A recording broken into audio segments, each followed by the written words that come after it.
Good morning, children. Stay safely at home. So, I am starting today the next topic of the capacitor and dielectric chapters. So, we have learnt about the capacitance of a conductor, and we have seen that the expression for the capacitance of a conductor is given by 4 pi epsilon naught r, or you can write it as 4 pi k epsilon naught r if you keep it in any other medium. So, you can increase the capacitance of a conductor either by increasing the size by increasing R, or by keeping it in a medium of higher dielectric constant. Alright. Now there is another way by which you can increase the capacitance of a conductor. Alright. So let us consider this one. Suppose you have taken one metal plate and it is connected to constant potential difference source. Alright, means which will maintain the potential constant. Alright, means nothing but you have connected it to a battery. Then you see what will happen. Positive charges will come and accumulate on the plate. So let us consider at the time being these are the positive charges on the first plate. Alright. Now you bring another metal plate near it. Alright. So when you will bring another metal plate near it, then what will happen? At the near end, opposite charges will be induced, and at the far end, same kind of charges will be induced. Alright. Now what you have done? You have connected the metal plate to earth. Alright. So the moment you will connect the metal plate to earth, then what will happen? These positive charges, alright, far away charges, they are the free charges. So they will be cancelled by the electron coming out from it. Is that clear? Means what will happen? Only negative charge will be there. Now you see what these negative charges are doing. Negative charges decreasing the potential of this plate. I hope you have understood what I said, because we know when the charges are negative, then due to them potential is developed is negative. So the presence of this negative charge on the second plate will decrease the potential of the first plate.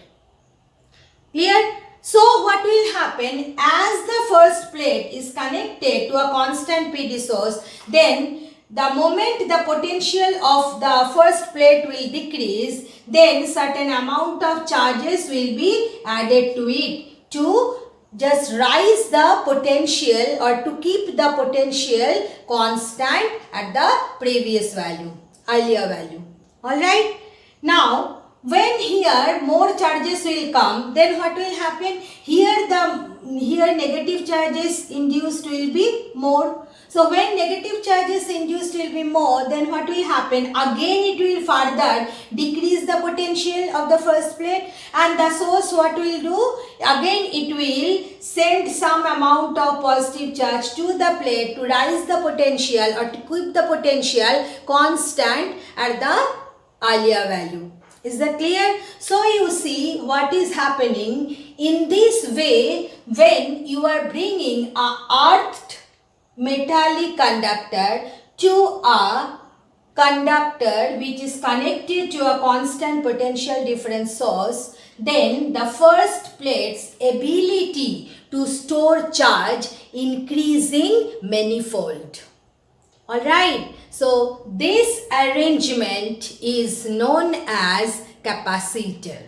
Alright, so instead of considering only one metal plate, what we do, we bring another metal plate which is connected to earth. So that's why we say this is earthed metal plate. So what is a capacitor? Capacitor is such an arrangement in which the capacitance of a conductor is increased by bringing another earth conductor near to it. And this is the way what you are doing you are increasing the ability to store charge of the first plate manifold. So this is known as the capacitor. So that's why capacitor generally the symbol we use for capacitor is two parallel lines, and remember, if you are given plus Q charge to it, then in the next one minus Q charge is there.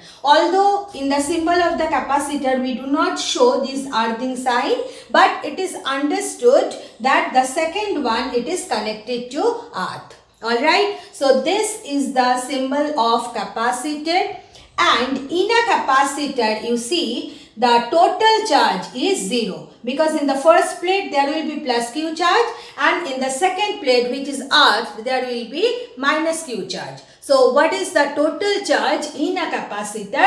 It is 0. Now if you have a capacitor whose capacitance you can vary, you can change, then that is known as the variable capacitor, and this is the symbol of the variable capacitor.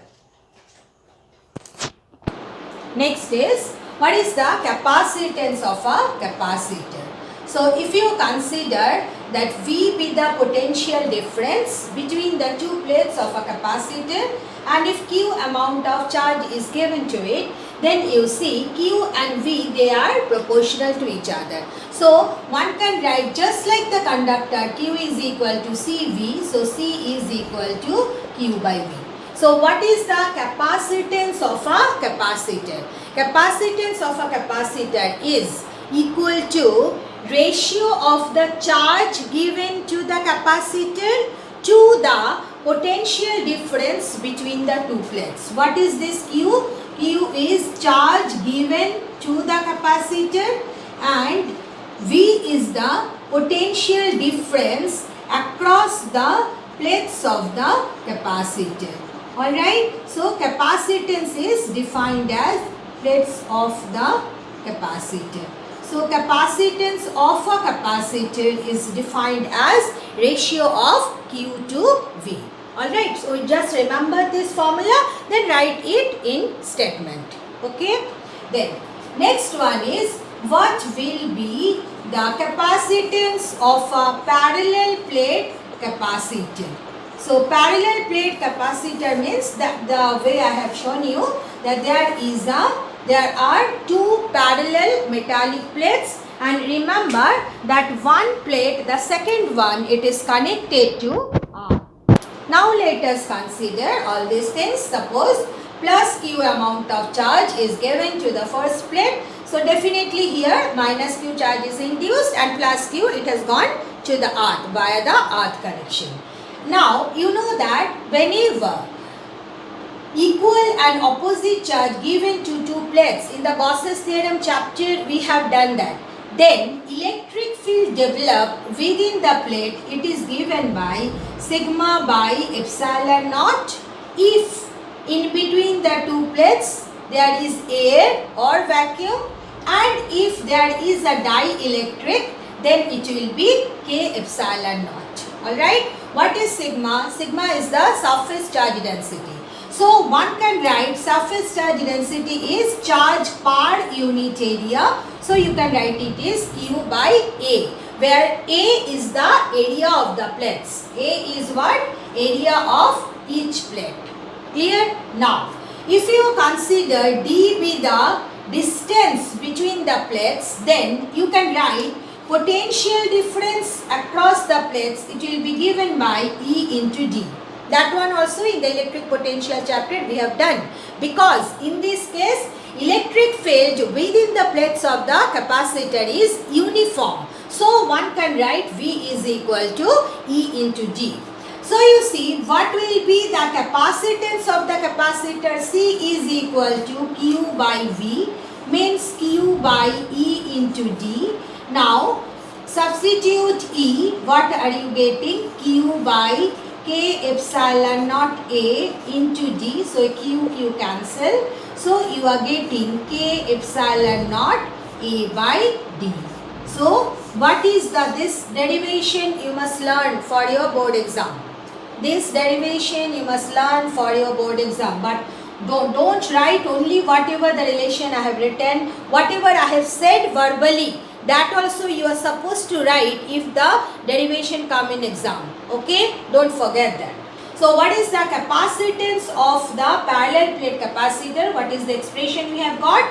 K epsilon naught A by D. So you see, from this relation one can say that how capacitance, the factors on which capacitance depends. Alright. So here, okay, I am writing in the next one only. So you see, factors on which capacitance depends. Alright. Factors on which capacitance depends. Alright. So look at this expression. First factor, it depends on area of the plate. Alright. How does it depend? Capacitance directly proportional to area of the plate. If you increase the area of the plate, it will be able to accumulate more charge, so capacity will increase. So you can say capacitance is directly proportional to area of the plate. Alright. Then next one is distance between the plates. If you consider distance between the plates, distance small d. How does it depend? You see, it is inversely proportional to the distance. Means if you increase the distance, capacitance will decrease. And if you decrease the distance, capacitance will increase. Then another point is that it depends on the dielectric constant. Capacitance depend on dielectric constant. How does it depend? Directly proportional. If you use a medium of higher dielectric constant, then what will happen to capacitance? Capacitance will increase. So you may get short answer question on this topic from this chapter. So you must remember these 3 points also. Factors on which capacitance of a conductor depends. So you see, if you remember the expression for the capacitance of a parallel plate capacitor, then automatically from that one you yourself can write down what are the factors on which capacitance of a capacitor depends. The next topic is combination of capacitors. You know that any electrical devices we can connect into 3 possible combination: series combination, parallel combination and mixed combination. And mixed one, actually it is coming from the concept of series and parallel. So in this case, let us first consider that capacitors, they are connected in series. What does it mean? That you have taken 3 capacitors. Let us consider their capacitances are C1, C2 and C3, and they are connected this way, that the left plate connected to the right plate, then left connected to right, so on. And suppose all of them are connected to a battery. Alright. Now you see, when you are doing like this, means you have connected 3 capacitors of capacitances C1, C2, C3 to a battery. Then what will happen? Please draw a straight line. Then what will happen? From the positive plate, plus Q charge will come here. Then you see here, when plus Q charge will come, then this entire thing is these 2 plates together, it will act as one system. And for this system, this is the near end, this is the far end. So what will happen? At the near end, minus Q charge will be induced, and at the far end, plus Q charge will be induced. Again you see this one, these 2 plates together, because they are connected, joined together. So this again will act as a one system, and this is the near end of the system, this is the far end of the system. So due to induction, what will happen? Minus Q charge will be induced at the near end and plus Q charge will be induced at the far end. Now what will happen? Very interesting. Here minus Q charge will be induced, then plus Q charge, as it is free to move, the plus Q charge will come back to the battery through this path. So you see here, from the positive terminal of the battery, plus Q charge has come, but through this one, plus Q charge again gone back to the negative terminal of the battery. So when you are connecting the the capacitors together, here I have taken parallel plate capacitors together in series, then the first thing you have to understand is that all the capacitors will have same amount of charge. Alright, just like when resistance is connected in series, then same current passes through all the resistances. I hope you can remember your concept from 10th standard. So here also this is the first concept you have to remember, that when the capacitors are connected in series, then all the plates, they get the same charge. Maybe the nature different, but they will get the same amount of charge. Alright, so that is the first point. Now you see, as the capacitors are connected across different points, and as we know that Q is equal to C into V, so as the capacitances are different, so one can conclude the potential differences across the three capacitors will be different. So what are the potential differences? Let us assume it. V1 be the potential difference across the first capacitor. V2 be the potential difference across the second capacitor. V3 be the potential difference across the third capacitor. Now this derivation, if it comes in the exam, then you are having one advantage. Whatever I am saying verbally, you may not have to write this, but in the diagram clearly the way I have shown, everything you have to show in the diagram. You may not have to write it in sentences. Alright. So this is the advantage of this derivation. Now if I consider that total potential difference between A and D, let it be V. So you see, I can write V is equal to V1 plus V2 plus V3. Now as we know that Q is equal to C into V. So V you can write Q by C. So for V1 you can write it as Q by C1. V2 you can write it as Q by C2. V3 you can write it as Q by C3. So you see, you can write V as, if you take Q common outside, it will be 1 by C1 plus 1 by C2 1 by C3 within bracket. This is the first equation.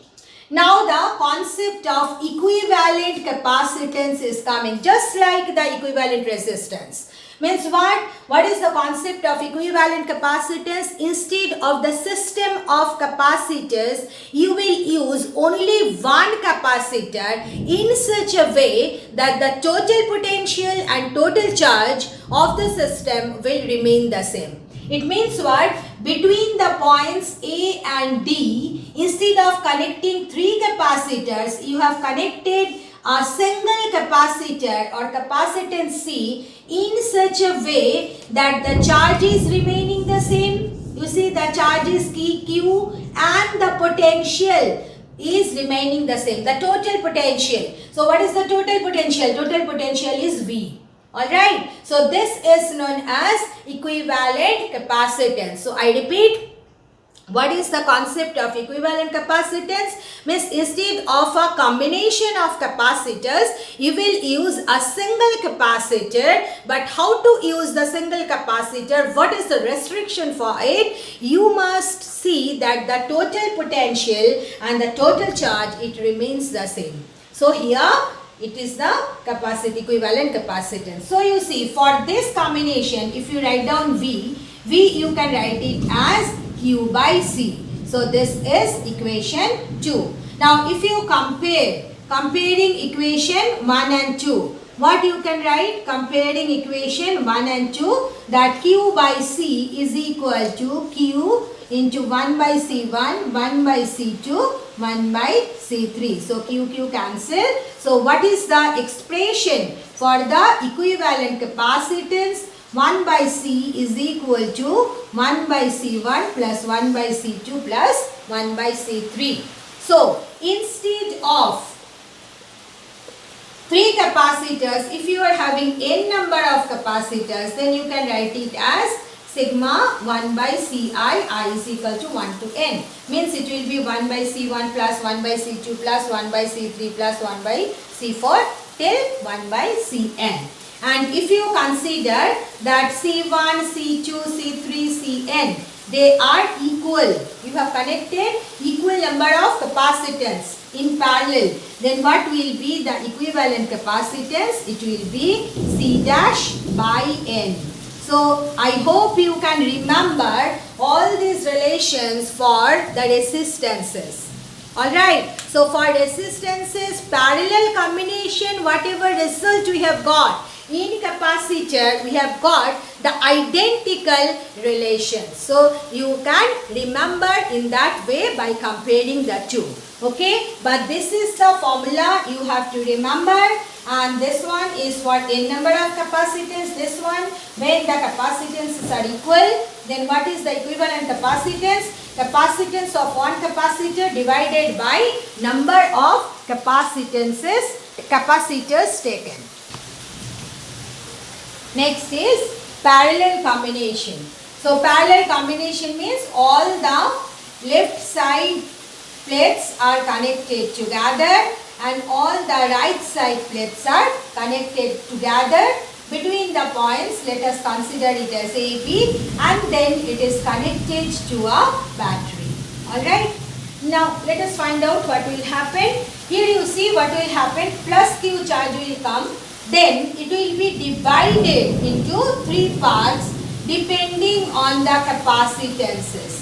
So if I consider that plus Q1 is the charge given to the gone to the first plate, Q2 is the charge gone to the second plate, and Q3 be the charge in the third plate. Then you see what will happen. Minus Q1 will be induced and plus Q1 it will go, let's do this. Then minus Q2 will be induced here, minus Q3 will be induced here, and Q1, Q2, Q3 plus Q1, Q2, Q3, they will move as their free charge. Again they will combine and form the charge Q. This Q charge is coming, and you see again here also Q charge is going back to the negative terminal of the battery. So this Q3, Q1 and Q2 that is coming and going, that you don't have to show in the diagram. Only thing is that you show this way, that Q1 is the charge in one plate, then plus Q1, and minus Q1 is the charge in the other plate. For this one, plus Q2 minus Q2 plus Q3 minus Q3 and so on. Now in this case you see here, so when parallel you are connecting the capacitors in parallel combination, then the capacitors are not getting same amount of charge. They are getting different amount of charge. But the potential across the 2 points, that is constant.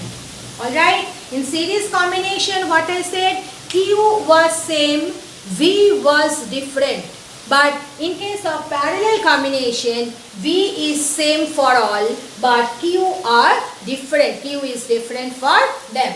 So you see, I can write here that total charge Q1 coming from the positive terminal of the battery, it is given by Q1 plus Q2 plus Q3. So you can write Q1 is C1 into V, Q2 C2V and Q3 C3V. So you can write Q is equal to, if you take V common, C1 plus C2 plus C3. This is first equation.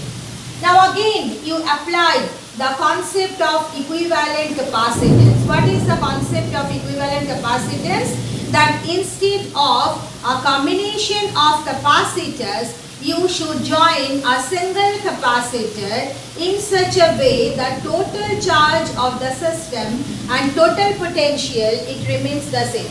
So you see what I have done, total charge is plus Q, remain the same, total potential V between the points A and B connected. And let us consider equivalent capacitance be C. So in this case, one can write Q is equal to C into V. So this is the second equation. So comparing again 1 and 2, if you compare equation 1 and equation 2, what are you getting? That CV is equal to V into C1 plus C2 plus C3. So what is the expression for equivalent capacitance? C is equal to C1 plus C2 plus C3. This is the expression we get for resistance in series connection. but this is the expression we have got for parallel connection. Is that clear? So you can write that this one you have to learn and remember for your board exam. Then again, if there are n number of capacitance, then how you can write? It will be sigma I is equal to 1 to n Ci, means it will be C1 plus C2 plus C3 plus Cn. And if all the capacitors are having equal capacitance C dash, then what will be the equivalent capacitance? N into C dash. Just like the resistance, whatever you did in 10th standard, we are doing the same thing only. Only the expression we are getting different, and in case of resistance we consider current and potential, and in case of capacitance we consider charge and potential, but rest of the concept are same.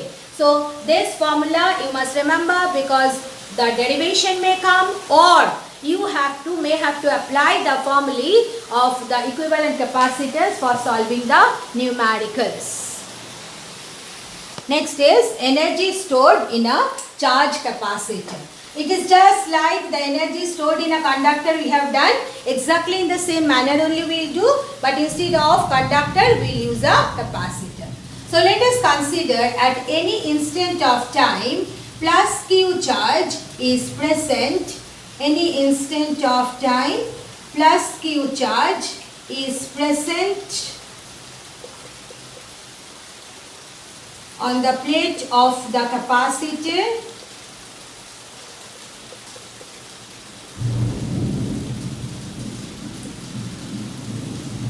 and V be the potential at that time. Alright. So if you consider C be the capacitance, then you see you can write V is equal to Q by C. Alright. Now suppose plus dq charge is added. Dq charge is added to the capacitor. Then you see, if you add dq charge, then the small work done dW will be given by, according to our concept of potential difference, V into dq. So if you add plus Q amount of charge to the capacitor, means when you are charging the capacitor, the total charge you are giving to the capacitor, let it be plus Q. Then so what will be the total work done? You have to integrate it. So it will be integration 0 to W dW, and on this side it will be integration 0 to Q V dQ. So you see, if you substitute V here, you are getting Q by C. So you can take C outside the integration, because as you know, C does not depend on the charge. So you are getting integration 0 to Q dq. Now integration Q dq is Q square by 2. So you are getting Q square by 2C. Then you put the limit Q and 0. If you put the limit, then you are getting Q square by 2C minus 0. So one can write Q square by 2C. Is that clear? So what is the energy stored in the charge capacitor? It should be equal to the work done. On this side what you can write? W is the total work done. So what will be the energy stored in the capacitor? You can write it as Q square by 2C. Alright. Again, Q is equal to C into V. So you can write it as half CV square also. So these are the two relations you are supposed to learn and remember for solving the numericals, and the derivation you have to learn for your board exam. Okay, this is also another important question, frequently asked question for your board exam. So along with the final result, you have to learn the derivation also. Thank you, girls.